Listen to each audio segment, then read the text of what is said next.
Hello everybody and welcome to Zero Mile ADV, a beginner's guide to adventure motorcycling from a true beginner's perspective. Today we are going to talk about something that I've hinted about in the past, but the absolute disaster of working with my local KTM dealer. But before we get into that, if you haven't seen my other videos, I'm doing a giveaway of a pair of Climb Carlsbad pants, and all you have to do to win these bad boys, they're lightly used, they've only been used a couple times, is subscribe to the channel, leave a comment below with your favorite motorcycle YouTube creators to help me expand and support some other content creators in the motorcycle space, and you can win yourself these pants. They're size 34, 32, roughly a medium size. Long story short, they were a little too big for me. I figured instead of selling them, why not do a cool giveaway? And once I reach 1,000 subscribers, we're gonna pick one lucky person to win the pants, and you'll be notified.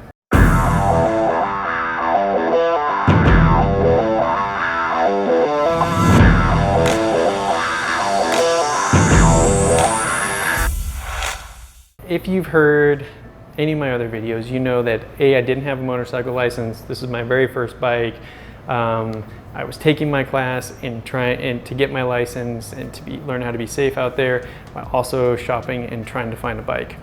Now, to start the story off, I was this close to buying a Honda Africa Twin, and I ended up walking away. So I was about to write the check, and then I ended up walking out the door and didn't buy the bike.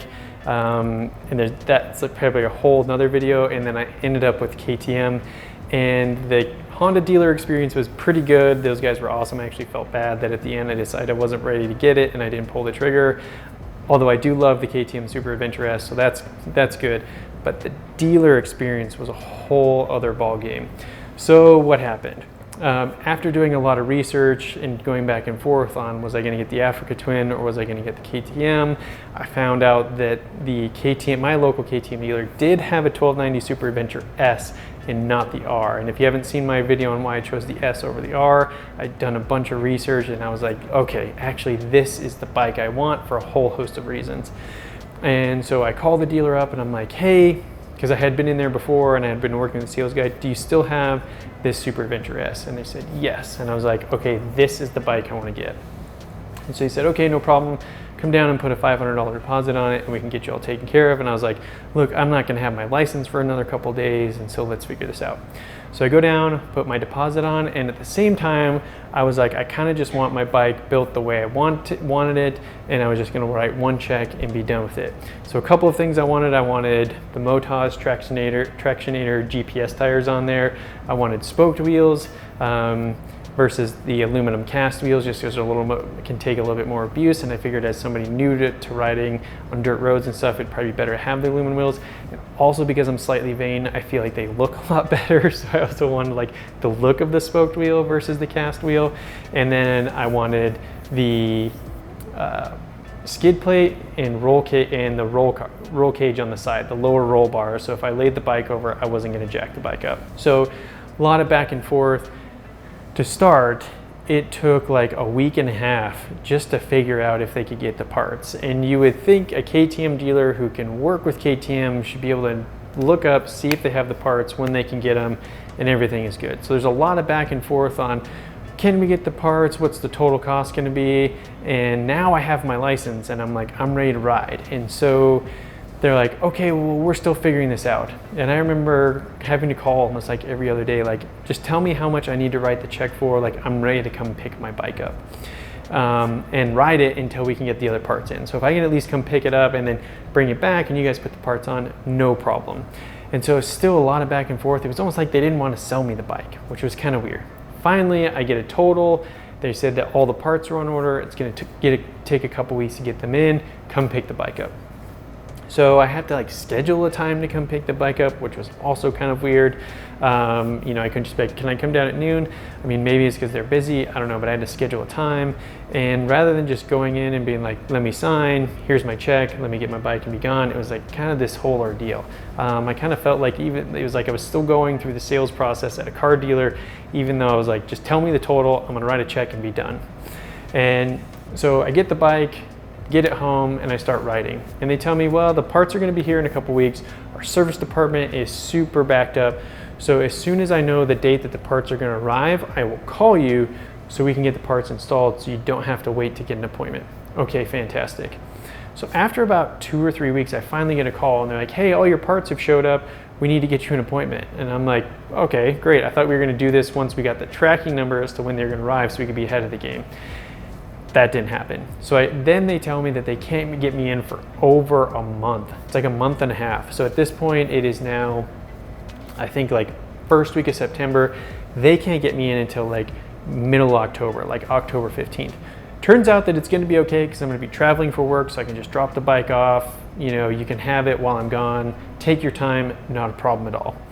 So I ride the bike, but now I'm at my 800 miles, and so I call them and I'm like, or my 700 miles or whatever the first service interval's at, and I call them like, hey, we were gonna do my first service, but we can't because I want to keep riding it and I'm not going to wait, just stick my new bike in the garage and let it sit. So I have to go get it serviced. So I end up having to trailer it to another city that's like an hour and a half away, to another dealer that just became a KTM dealer. So they're brand new to KTM and they were able to get me in like 2 days later, get the oil changed, all the parts they needed to service it and do the first thing within like a couple days notice, which was super awesome. The bad news is I had to trailer the bike, about an hour and a half to go get it done. Not a problem, I can still ride the bike.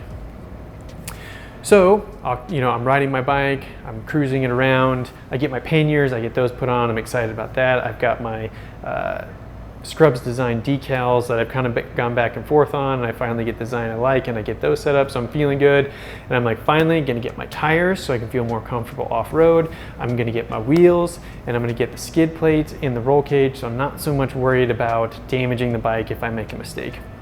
So I drop the bike off the day before I leave town because I'm like, hey, you can have it early. I'm going out of town for work. When I come back, I'm gonna be ready to pick it up. So go out of town for a couple days, come back. When I come back, I'm supposed to be able to pick the bike up at like early the afternoon. And I would think that they were gonna call me, that next day. So I came home on like a Friday, supposed to pick it up on like a Saturday. And I'm thinking I should be able to pick it up like first thing on Saturday because they've had the bike for like 4 or 5 days. So I'm waiting, it's getting closer to close. So the dealer's about to close and I still haven't heard from them. So I pick up the phone and I'm like, hey, I'm calling to pick up my KTM, is it ready? Oh, yeah, some bad news there. We haven't done anything. So they've had the bike for a week and didn't do a thing. Turns out that they ordered the upper roll bars, not the lower one. And they're like, oh, we didn't realize that it was a separate piece. Again, if you're a KTM dealer, wouldn't you think you would know the difference between the lower and the upper crash bar? And in order to install the upper crash bar, you need the lower crash bar. So that threw me off. Then they said that the wheels that they got, my TPM sensors won't fit. And so they're trying to figure out how they can get the TPM sensors on. And so they didn't even, and so they're like, we haven't done anything. And I'm like, well, did you at least put the tires on did you put the skid plate on? And they're like, no, we didn't do that either. And I'm like, okay, did you maybe at least put my tires on the cast wheels until we can figure out? No, we didn't do that. So finally, after doing some research, I call up SW Motec, the same place I got my panniers from. They can get me the crash bars and the skid plate in like 4 days. So if I give them my credit card, they'll have them shipped. I should have them in 4 days. I can put them on. So I call the dealer. Well, how long is it going to take to get the actual right parts? Right now, we're looking like we probably won't get them till early November, early December. So not only have I waited a month and a half and they supposedly had the right parts, they didn't, which is beyond me. They can't actually get me the right parts until for like another month and a half, another month or 4 weeks or a month and a half at that point. So I'm like, screw it. Don't put the skid plate on, don't put the crash bar on. I can get those myself. It looks like it shouldn't be too hard to do. I'll do those myself. Can we put the tires on? Well, now we don't have time to put the tires on. So I'm like, okay, I'm gonna come pick the bike up and we're gonna figure this out later. So at this point, they're kind of don't really seem to care, right? Like they don't really care. I've dropped basically all the money. I've prepaid for all the parts and the labor, the whole deal. and they just don't really seem to care. So I'm pretty frustrated at this point. And I'm like, can we just put my tires on, right? And they're like, well, we want to figure out, we have some thoughts about how we can get the TPM sensors to work with those wheels so we can still do those wheels. So we're going to do some research over the next couple of days, and then we'll call you back on Monday. And I'm like, okay, fine, that's fine. So I take the bike, I get home, I wait until Monday. Don't hear, again, it's Monday, the dealer's about to close. I have to pick up the phone again. Hey, you're gonna call me and let me know what we're gonna do with all these parts that I pre-ordered for, and if you're gonna get me a refund on the skid plate that you didn't order and the crash bars that you didn't order. And they're like, yeah, so it turns out that those wheels, we just don't think they're gonna work. So yeah, we're probably just gonna have to return them and, you know, see what we can do. And I'm like, okay, do you still have my tires? And are the tires the right size? And they confirm, yes, tires are the right size. So when can you put the tires on? We might be able to squeeze you in Saturday. So I have to wait like another week just to get the tires put on.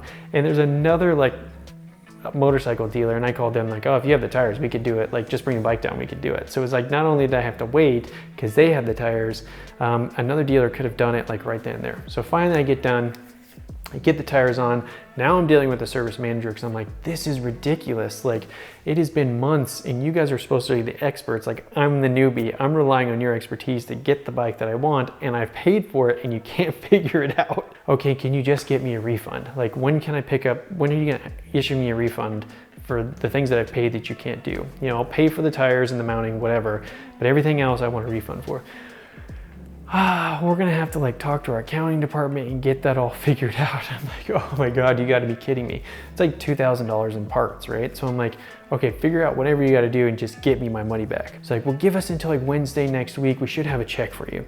So I go by, so I'm like, okay, cool. So they actually call me on Wednesday and they're like, hey, you can get your check. So I cruise down there and I stop in and I'm like, hey, I'm here to get my check. And they're like, oh, we don't actually have it yet.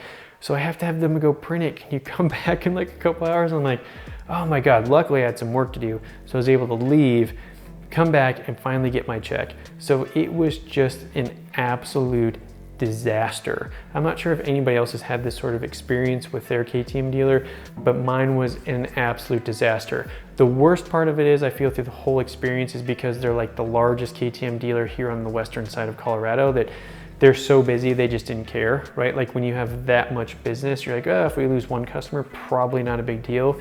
You know, for me as somebody who owns a business, like, I would feel terrible. Like, I wanna make sure all of my clients are taken care of, down to the smallest one. Like, I don't care if you're the biggest or the smallest, like, I just wanna make sure you're taken care of, and they just didn't seem to care. And as somebody who worked at a dealership in the service department in cars at a Honda dealership, to put myself through college for like 7 years, it just blew my mind. Like, we are always so customer service centric, and this was just completely from that. And it just seemed like, because they were so busy, they didn't care. They had plenty of work, plenty of money. Who cares about one guy who's, you know, buying a bike? So yeah, terrible KTM dealer experience. There's another, once I have to hit my, you know, once I get to like 9,000 miles or whatever and I have to do my next service, I'm definitely going to trailer it up near Aspen where there's the new KTM dealer and have them service it, because they were fantastic. They got me in right away. But the local dealer for me was just awful. And I have heard some comments below of people saying that, you know, the KTM dealer network can be a bit problematic. The only problem is they're also our BMW dealer. So it's like, if I got a BMW, would I have the same experience? Or maybe it's just a KTM thing. I'm not sure. So anyways, that's my nightmare story with my buying my bike and my local KTM dealer. If you had a similar experience below, leave me a comment, let me know your experience, or maybe you've had an opposite experience. Maybe your KTM dealer is fantastic and we need to give them a shout out. So if you've hung around this long, I appreciate it. So hit the subscribe button, hit the notification bell so you get notified every time a new video comes out, because it helps my channel grow. And until next time, stay safe out there.